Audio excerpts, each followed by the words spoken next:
The Window in Time. Value Evangelism. Belinda liked doing chores with her mom during the summer. Because she was out of school, there was lots of time to learn to cook, clean, mend clothes, all the things she will need to know when she becomes an adult and has a family and house of her own. This week, Mommy announced they were going to go in the attic and see what was up there.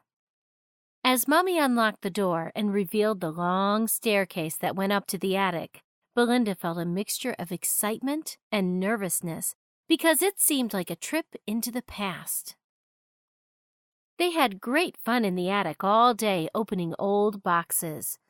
They found a big box of Belinda's old toys from when she was a baby, and Belinda just giggled getting reacquainted with her old playthings.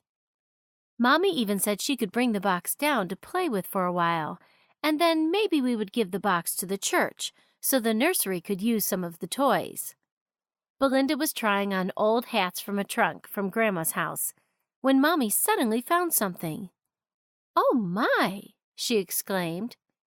"Belinda, come look at this."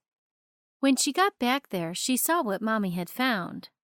It was a window right there in the wall of the attic. It had glass panes in it and a regular window latch so it could be opened for air. But it didn't show the street outside, which would be what you expect on that side of the house. It was showing something else. "What is that, Mommy?" Belinda wanted to know. It was like a movie with people riding horses and wearing big cowboy hats riding around just on the other side of that window. "I don't know. It looks like a scene from the past, like the West, because look, you can see the streets are all dusty.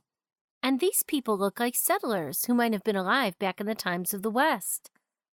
Mommy knocked on the window to see if it was real, and to both of their shock, the people down in the western street looked up to see what that noise was. "Mommy, it looks like they know we are here. It's almost like this is a window in time. Like a time machine," Belinda said with excitement.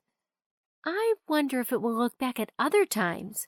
It sure would be fun to see David from the Bible fighting Goliath," Mommy said, and just like that, the window suddenly got very hazy. Then the fog seemed to lift, and just like Mommy said, they were looking out on a battlefield. They saw the young boy, not that much older than Belinda, and he was facing a very tall man, much bigger than anybody they had seen. "You did it, Mommy!" Belinda squealed. "There is David, and there is Goliath," she pointed out, and in doing that, she accidentally knocked on the window. Both David and Goliath turned and looked.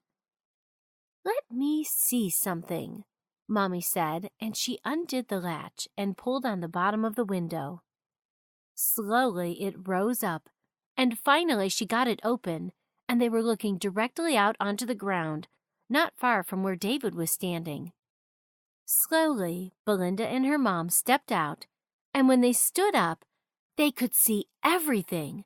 To their left, up on a ridge, was the huge army of the Israelites watching what was going to happen. On the other side, behind Goliath, was the army of the Philistines. Suddenly, David turned to them and smiled like he wasn't scared at all.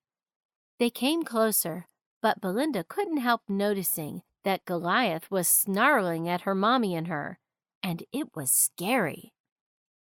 "Do not fear," David said to her. "Who is this Philistine to challenge the living God?"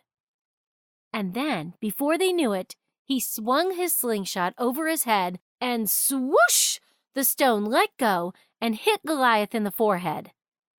"He's falling, Mommy!" Belinda screamed, and she scampered back toward the window.